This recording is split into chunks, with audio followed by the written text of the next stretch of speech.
Readings of Almighty God's words on the pursuit of the truth. How to pursue the truth. 20. What we are fellowshipping about at this stage is letting go of people's pursuits, ideals, and desires. At our last gathering, we fellowshipped about letting go of certain burdens that come from one's family. With regard to the topic of burdens that come from one's family, we first fellowshipped about expectations that parents harbor, then about the expectations that parents have for their offspring. All of these are things that people should let go of in the process of pursuing the truth, aren't they? With regard to letting go of people's pursuits, ideals, and desires, we listed 4 items in total. The first item is interests and hobbies, the second is marriage, and the third is family. We've fellowshipped about these 3 already. What is the last remaining item? The 4th item is careers. We should fellowship about this item. Have any of you pondered on this topic before? If you have, you can talk about it first. I used to think that someone's success or failure in their career reflects their success or failure as a person. I thought that if someone lacks dedication in their career or makes a mess of their career, it signifies that they have failed as a person. Now, when it comes to the issue of letting go of careers, what should be let go of? People should let go of their ambitions and desires regarding their careers. That's one way to view it. What things can you think to let go of when it comes to careers within the topic of letting go of people's pursuits, ideals, and desires? Shouldn't you resolve the various troubles that a career brings upon you in the process of pursuing the truth? In the past, when I was in the secular world, I used to believe that I needed to be successful in my career, that I needed to achieve some recognition. As a result, I desperately pursued my career, wanting to distinguish myself. Even after I came to believe in God, I still wanted to stand out in God's house, to make others look up to me. This issue became a significant obstacle to my life entry. What you understand by career is essentially an individual pursuit. It also touches on the path that one takes. So, in our fellowship on careers, under the topic of letting go of people's pursuits, ideals, and desires, I won't mention any content that touches on people's pursuits for now. We will primarily speak about the literal meaning of career. What does career refer to? It is the work or labor that people engage in to provide for their families while living in the world. This topic falls within the scope of careers, under the topic of letting go of people's pursuits, ideals, and desires that we wish to fellowship on. It is the scope and principles for engaging in a job in order to provide for one's family and for selecting an occupation in society while believing in God and pursuing the truth. Naturally, this will more or less touch on part of the content about people's pursuits and on God's requirements for the work that a believer engages in. It can also be said to relate to the thoughts and viewpoints that a believer should have toward various jobs and careers in the world. The topics that touch on careers are quite extensive. We will sort them into categories, and by doing so, help people to understand what standards and requirements God has for the careers engaged in by believers and pursuers of the truth. as well as what thoughts and viewpoints God requires believers and pursuers of the truth to have as they engage in or approach occupations. This will enable people to let go of the pursuits and desires related to careers that exist within their notions and wishes. At the same time, this will also rectify the incorrect viewpoints people have about the occupations they engage in or the careers they pursue in the world. We will separate the content on careers that people should let go of into 4 major items. The first item that people need to understand is to not engage in charity. The second item is to be content with food and clothing.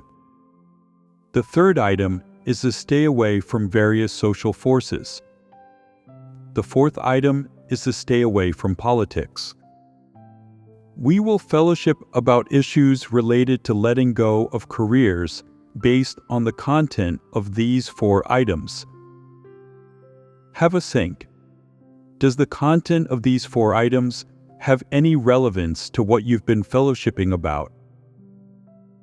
What have you been fellowshipping about? What you've been fellowshipping about doesn't involve the truth principles. It just relates to a bit of small personal pursuits. These 4 points we're fellowshipping about involve various principles within the topic of careers. If people understand these various principles, it will be easy for them to let go of what they ought to let go of in relation to careers during the process of pursuing the truth. It will be easy for them to let go of these things because they comprehend these aspects of the truth. However, if you don't understand these truths, it will be very hard for you to let go of these things. Let's fellowship on these 4 principles for letting go of careers, one by one. First, do not engage in charity. What does it mean to not engage in charity? It's easy to understand the literal meaning of the words. You all more or less have some conception of the matter of charity, do you not? For example, orphanages, shelters, and such charitable organizations in society. These are all organizations and designations related to charity work. So, when it comes to the careers that people engage in, God's first requirement is that they do not engage in charity. What does this mean? It means that people shouldn't do things involving charity or be engaged in any industry related to charity. Isn't this easy to understand? As a person who believes in God, who lives in a physical body, who has a family and a life, and needs money to support yourself and your family, you need to engage in an occupation. No matter what type of occupation you engage in, God's first requirement for people is to not engage in charity. You should not do charity because you believe in God, or do charity for the sake of your own physical livelihood. That work is not the occupation you should engage in. It's not an occupation entrusted to you by God, and it is certainly not a duty entrusted to you by God. Things like charity are not relevant to believers in God or to those pursuing the truth. Conversely, one could say that if you engage in charity, God will not commemorate it. Even if you do it well, to satisfaction, and you gain the recognition of society and even of the brothers and sisters, God will not recognize or commemorate it. God won't commemorate you, or ultimately bless you, or make an exception and allow you to attain salvation, or give you a wonderful destination because you once engaged in charity, because you were once a great philanthropist, helped many people, did numerous good deeds, benefited many people. or even saved many lives. That is, engaging in charity work is not a necessary condition for salvation. Then, what do matters of charity include? In reality, to a greater or lesser extent, everyone has one or two things in their minds that can definitively be considered to be a kind of charity work. For example, adopting stray dogs. Because some countries do not have strict pet control, or due to poor economic conditions, you often see stray dogs on the streets or in certain areas. What is meant by stray dogs? It means that some people can't afford to keep their dogs or don't want to, so they abandon them. Or maybe the dogs got lost for some reason, and now they wander the streets. You might think, I believe in God, so I should adopt these animals, because doing good deeds is God's intention. It is something that brings glory to God's name, and it's a responsibility that believers in God should take up. It's an obligation that can't be shirked. So, when you see stray dogs or cats, you take them home and adopt them, living frugally in order to buy them food. Some people even invest their salaries and living expenses into this, and they ultimately adopt more and more dogs and cats and need to rent a house.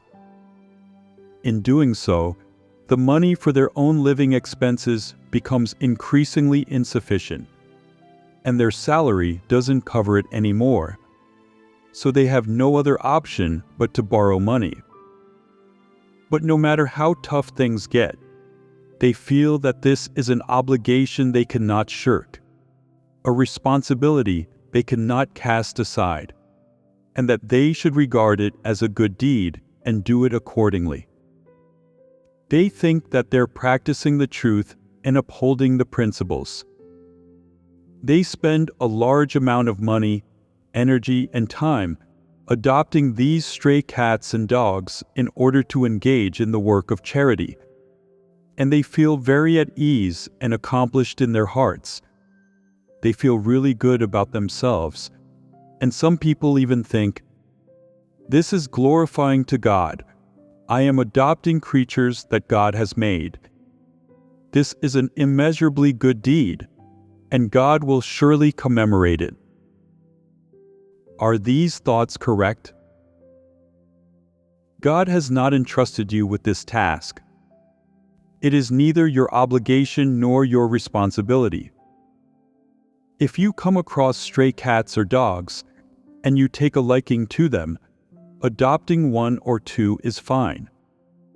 However, if you treat adopting stray animals as a form of charity work, believing that charity is something that a believer in God should do, then you are greatly mistaken. This is a distorted understanding and comprehension. There are also people who, believing in their own capacity for survival, use the little extra money they have to relieve the poor around them. They offer them clothing, food, daily necessities, and even money, considering it a kind of obligation they should fulfill. They may even bring some poor people into their homes, share the gospel with them, and offer money for them to spend. These poor people agree to believe in God, and afterward, they supply them with food and shelter, thinking that they are fulfilling their own duty and obligation. There are also people who notice that certain orphans in society have not yet been adopted. They have a little extra spending money, so they go and help these orphans, establishing welfare homes and orphanages, and adopting the orphans. After adopting them, they provide for their food, shelter, and education, and even raise them to adulthood. Not only do they continue doing this, they also pass it on to the next generation. They believe that this is an immeasurably good deed, something that must be blessed, and an action worthy of God's commemoration. Even during periods of spreading the gospel, some people see potential recipients of the gospel from impoverished areas who have religious convictions and feel compelled to help them and give them alms. But spreading the gospel is spreading the gospel. It isn't charity work or providing assistance. The purpose of sharing the gospel is to bring those who can understand God's words and accept the truth, that is God's sheep, into His house, into His presence, giving them an opportunity for salvation.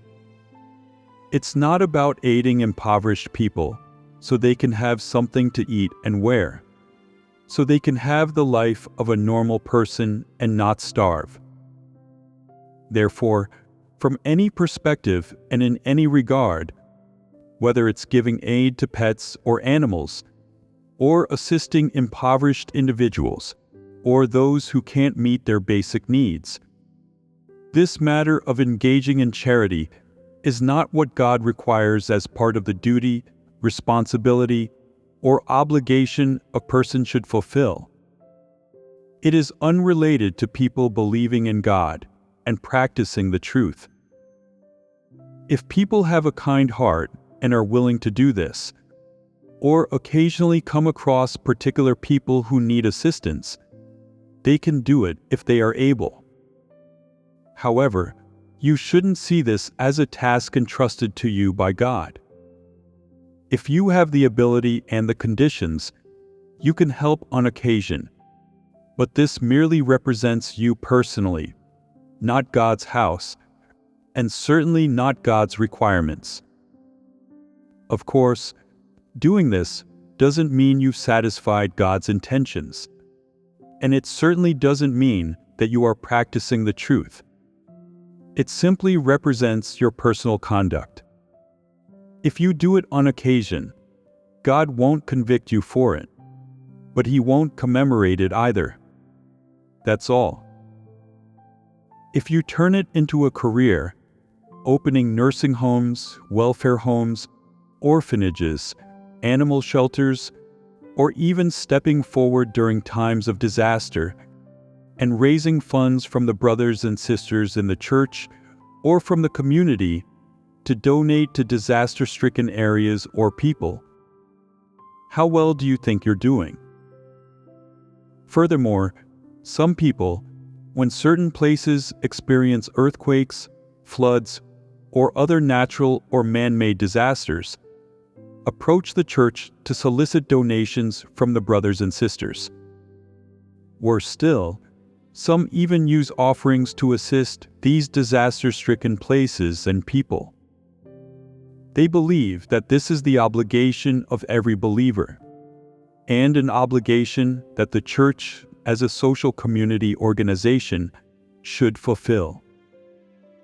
They consider this a just cause, not only demanding contributions from the brothers and sisters, but also urging the church to allocate offerings to aid these disaster-stricken areas.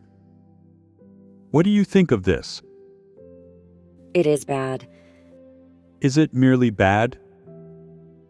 Discuss the nature of this matter. Offerings are meant for spreading the gospel, for expanding the work of the gospel. They are not meant for disaster relief or assisting the poor.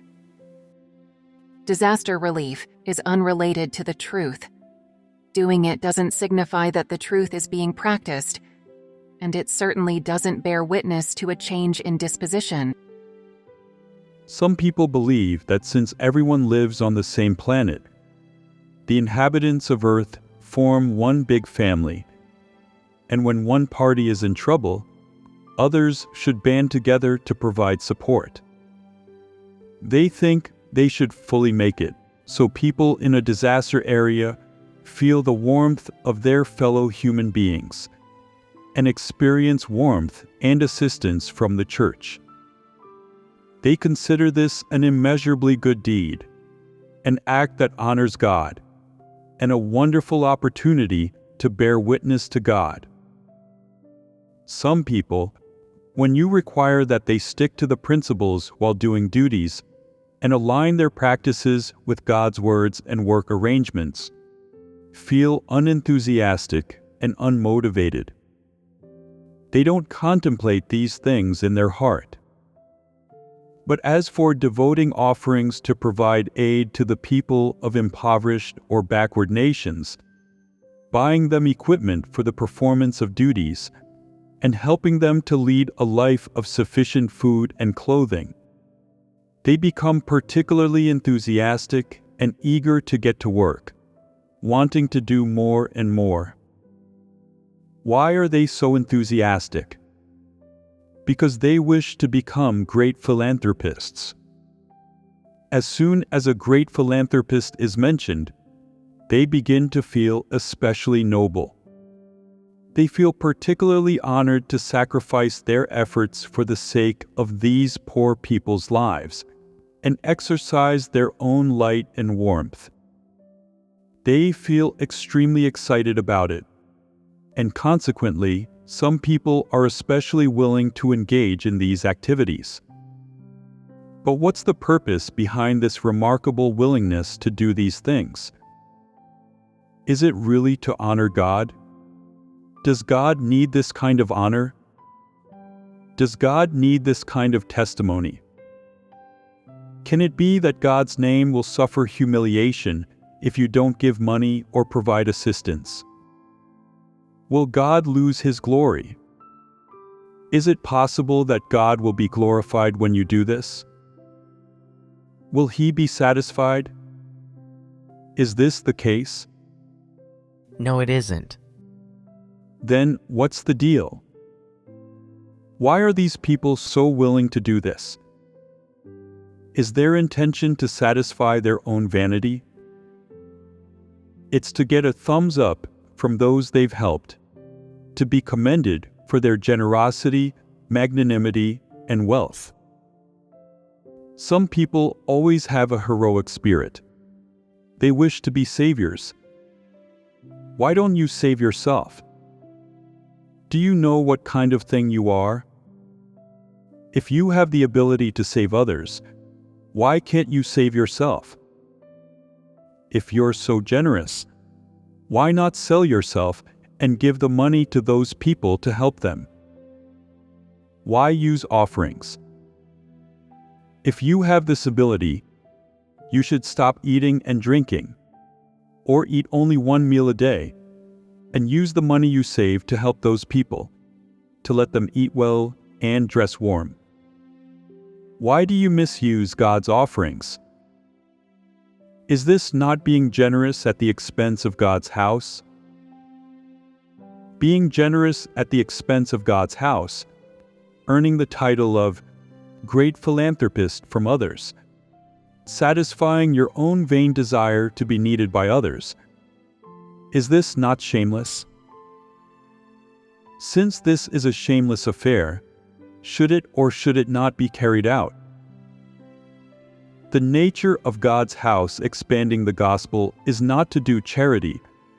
It is about seeking out sheep who can understand God's words, bringing these people back into God's presence, accepting God's chastisement and judgment, and receiving God's salvation.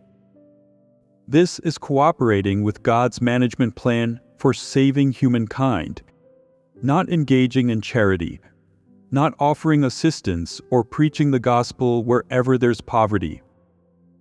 That is doing charity work under the guise of spreading the gospel, in order to ensure these people are well fed and well clothed, use modern technology, and enjoy a modern life. Can these actions save people? Such actions cannot achieve the purpose of spreading the gospel and saving people. Spreading the gospel is not engaging in charity. It's about winning hearts, bringing people before God, enabling them to accept the truth and God's salvation. It's not about providing relief. Due to the needs of work in the church, some individuals abandon their work and family to focus full-time on their duties, and God's house provides them with living expenses. But this is not relief. Neither is it engaging in the work of charity. When God's house spreads the gospel and establishes the church, it does not set up welfare institutions or shelters. It's not about using these benefits or funds to buy people off or let them into God's house to bum food and drink. God's house does not support parasites or beggars, nor does it accommodate vagrants or orphans, nor does it provide relief for people who have nothing to eat. If someone can't afford to eat, it's because they're lazy or incapable. It's their own fault, and it has nothing to do with us spreading the gospel. We spread the gospel in order to win over people, to win over those who can understand God's words and accept the truth, not to see who's poor, who's pitiable, who's oppressed, or who has no one to turn to, so that we can take them in or help them. Spreading the gospel has its own principles and standards, and there are requirements and standards for potential recipients of the gospel. It's not about seeking beggars. Therefore, if you regard spreading the gospel as a charitable endeavor, you're mistaken. Or if you believe that when you're doing this duty of spreading the gospel and engaging in this work, you're engaging in charity, that's even more wrong. This direction, as well as the starting point, are both inherently wrong. If anyone holds such a viewpoint or applies such a direction to their actions, they should quickly correct and shift their point of view. God never pities the poor or those oppressed at the bottom of society. Who does God have compassion for? At the very least, it must be someone who believes in God, someone who can accept the truth. If you don't follow God, and you resist and blaspheme God, will God have compassion on you? This is impossible. Therefore, people should not mistakenly think, God is a compassionate God.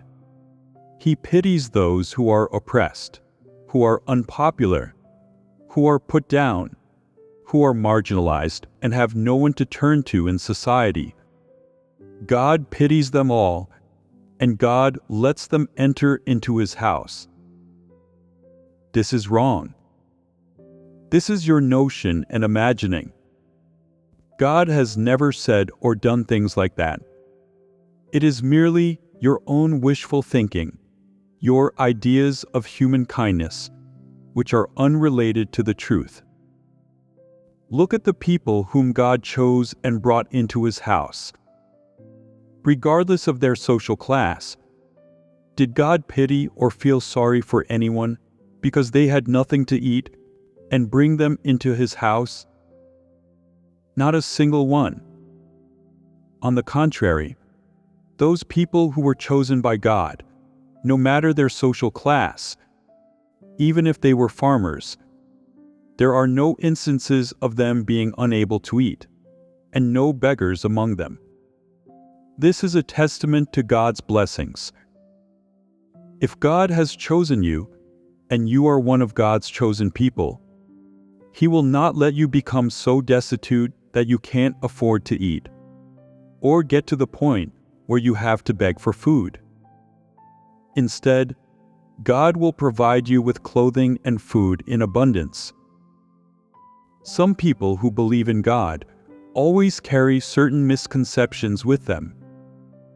What do they think? The majority of believers in God come from the lowest levels of society, and some might even be beggars. Is that the case? There are even people spreading rumors that I used to be a beggar. I said, "Well then, did I ever put on sackcloth or carry a staff? If you say that I used to be a beggar, how come I didn't know about it?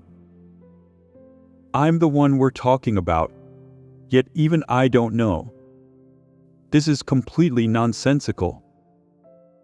When God said, "The foxes have holes and the birds of the air have nests, but the Son of Man has nowhere to lay his head," what does it mean?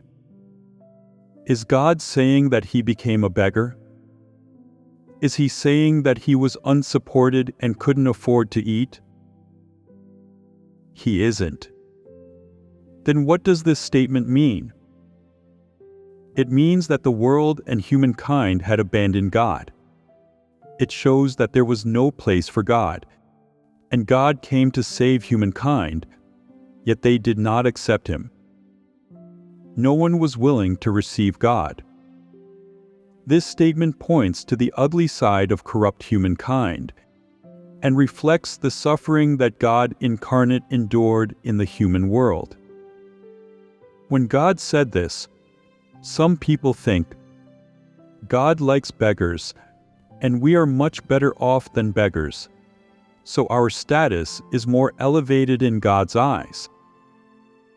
Consequently, they are willing to help beggars. This is a complete misunderstanding on the part of humans. It belongs to people's fallacious thoughts and viewpoints. It has absolutely no relation to God's essence, his disposition, or his compassion and love. Some people say, "You talk about letting go of the career within the topic of letting go of people's pursuits, ideals, and desires, and you tell people not to do charity. But why do you always emphasize treating animals well and not harming them? What is the meaning of this? Dogs and cats are even kept in God's house, and it isn't allowed for people to harm them. Tell me, is there a difference between this and doing charity?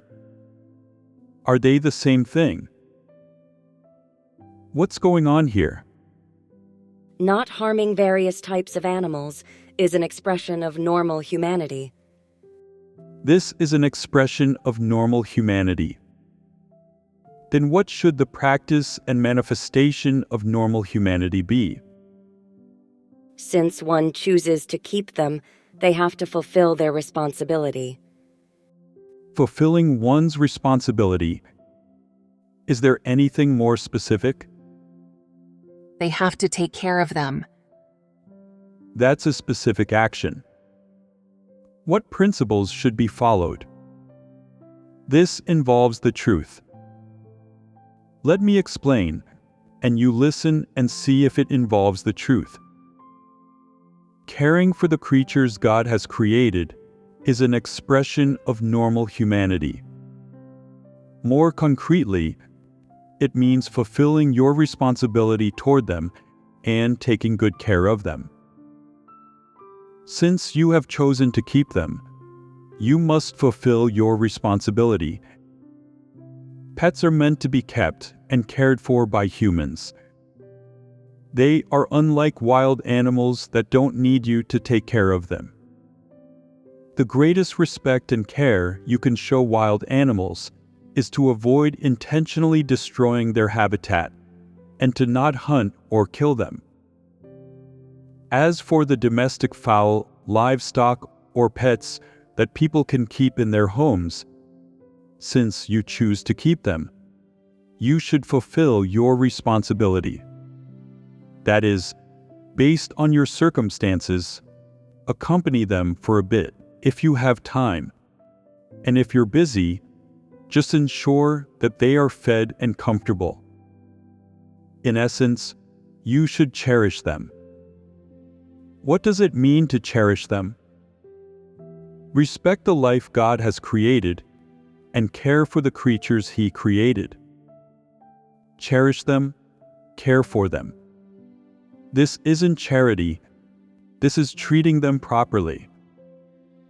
Is this a principle? This isn't engaging in charity. What does charity refer to? It's not about fulfilling a responsibility or cherishing life. It's about going beyond the scope of your capacity and energy and making this thing into a career.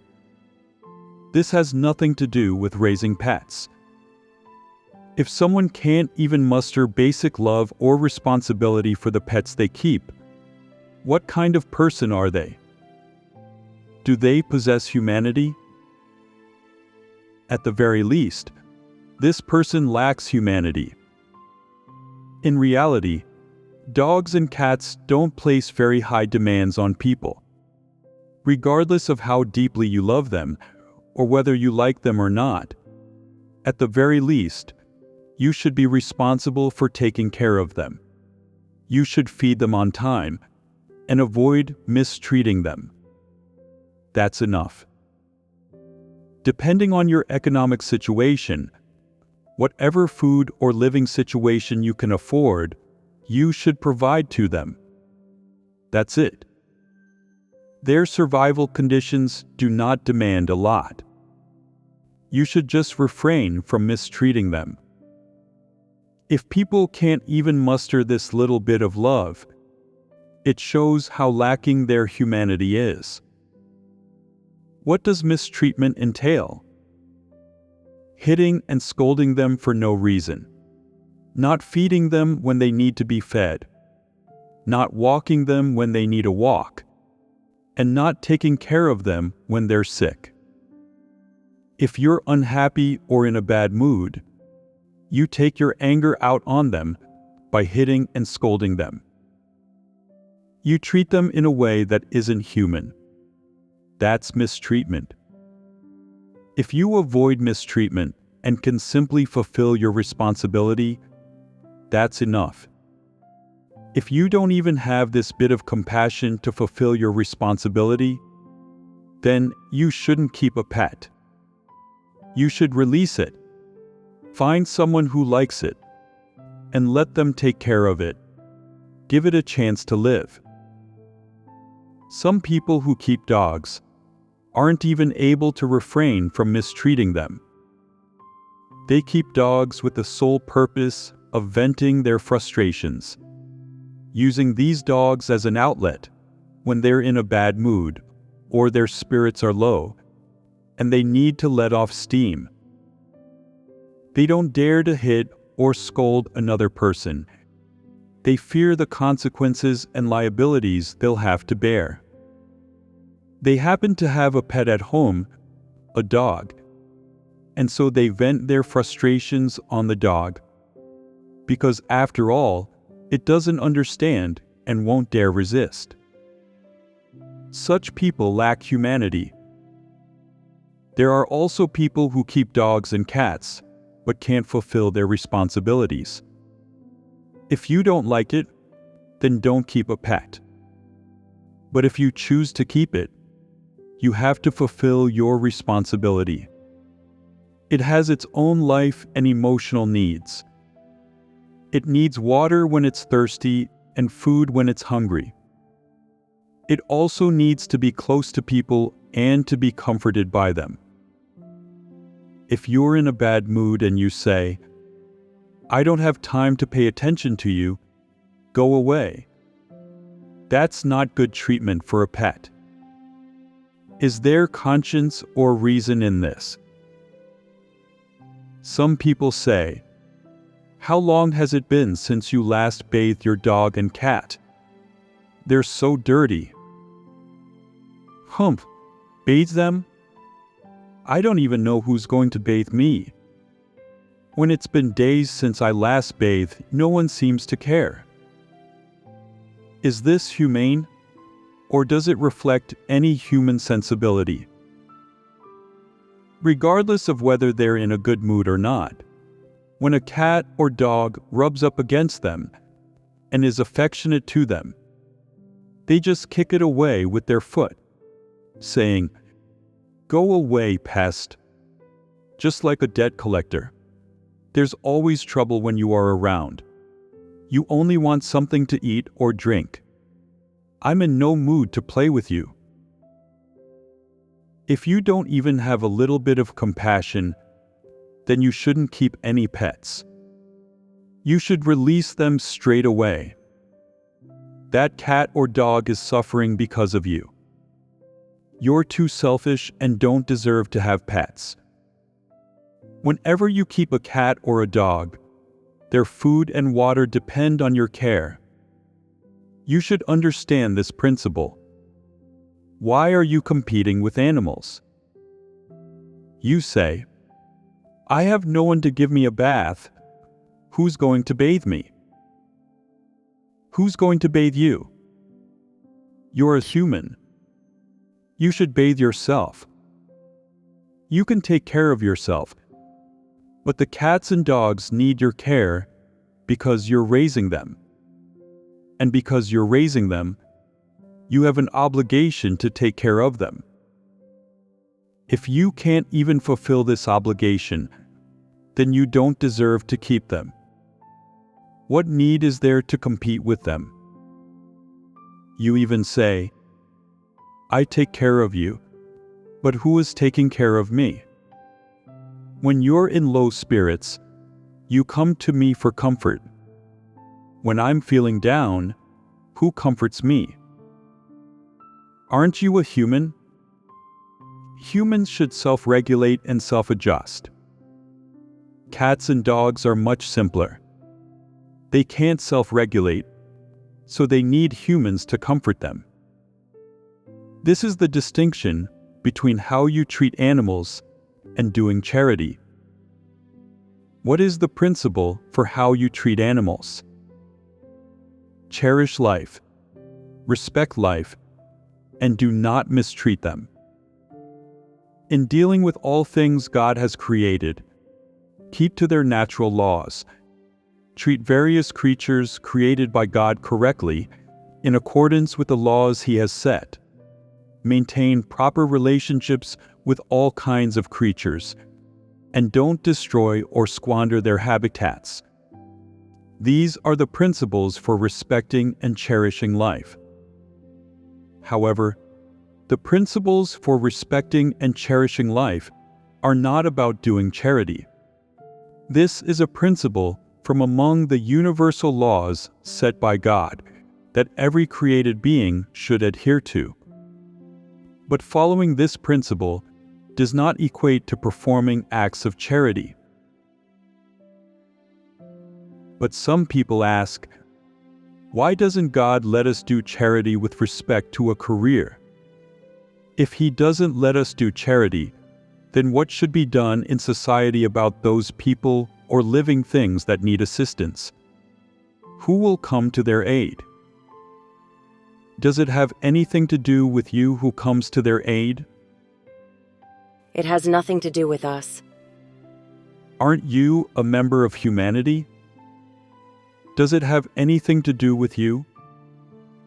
No, it's not the mission of humans. Exactly. It's not your mission, nor is it what God has entrusted to you. What is your mission? To fulfill the duty of a created being. Listen to God's words. Submit to God's words. Accept the truth to attain salvation. Do what God tells you to do, and stay away from the things God tells you not to do. Who will take care of matters related to charity? Who will take care of them is not your concern. In any case, you are not required to take care of or worry about them. Whether it's the government or various community organizations that handle matters of charity, this is not our topic of concern. In short, those who believe in God and pursue the truth should take following God's way and His will as their criteria, goal of practice, and direction. This is something people should understand, and it's an eternal truth that will never change. Of course, Occasionally doing something to assist others is not a career.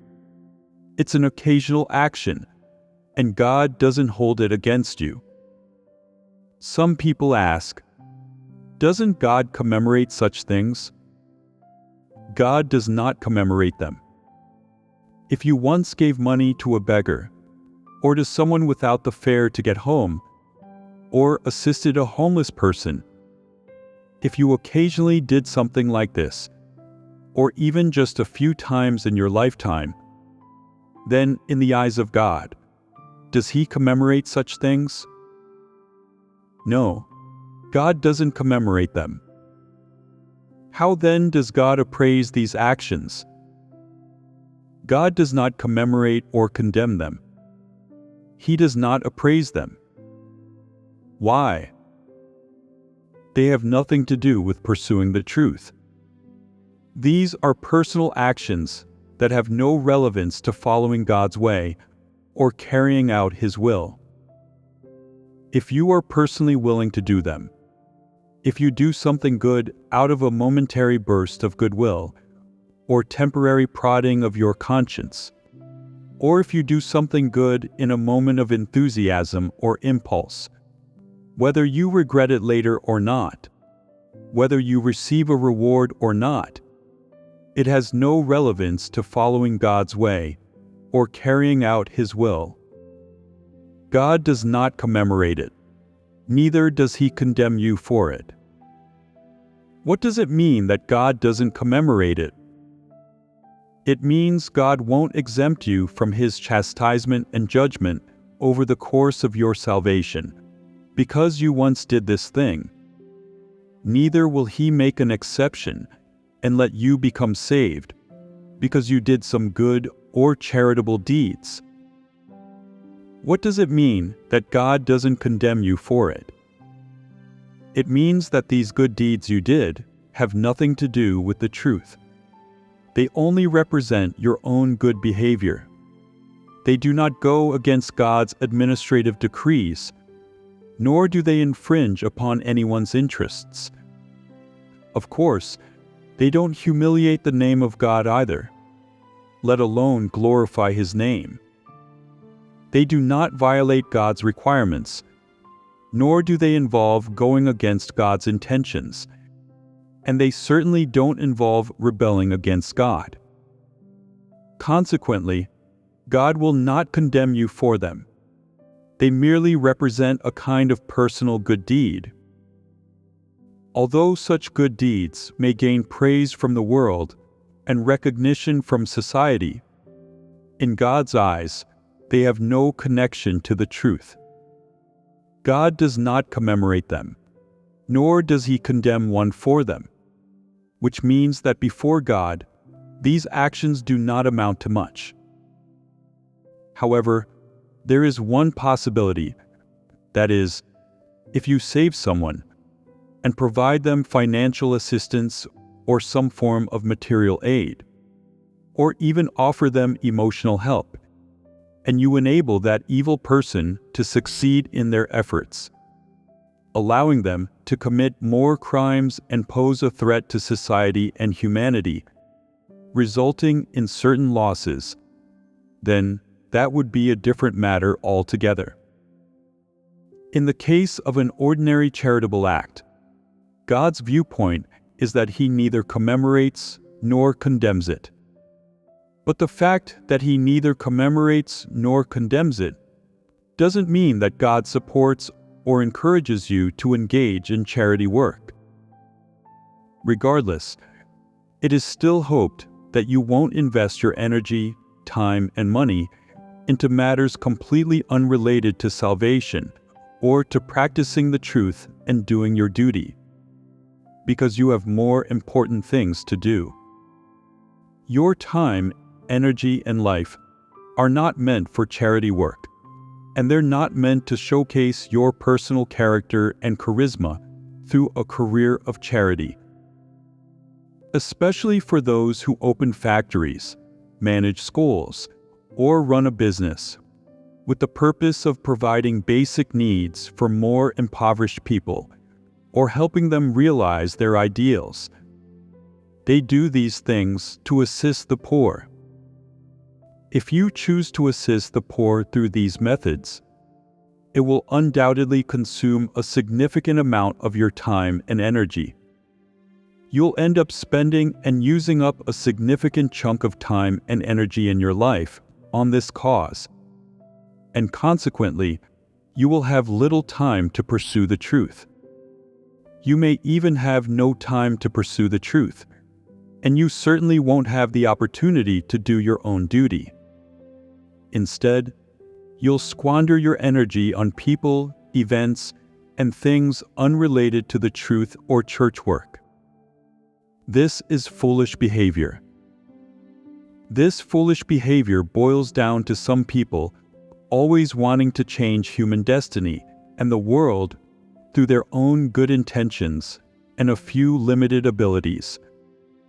They wish to change human destiny through their own efforts and goodwill. This is a foolish endeavor. Since it is a foolish endeavor, do not undertake it. Of course, the premise for not undertaking it is that you are someone who pursues the truth, that you wish to pursue the truth and salvation. If you say, "I'm not interested in salvation, and pursuing the truth isn't that important to me," then you can do as you like. Regarding the matter of charity, if it is your ideal and pursuit, if you believe that it is how your value is expressed, that charity is the only thing that can convey the value of your life, then by all means, go ahead. You can use whatever skills and abilities you have. No one is restraining you. The premise we are fellowshipping about here for not engaging in charitable affairs is that since you wish to pursue the truth and salvation, you should let go of the ideal and desire to do charity. Don't pursue it as your life's ideal and desire.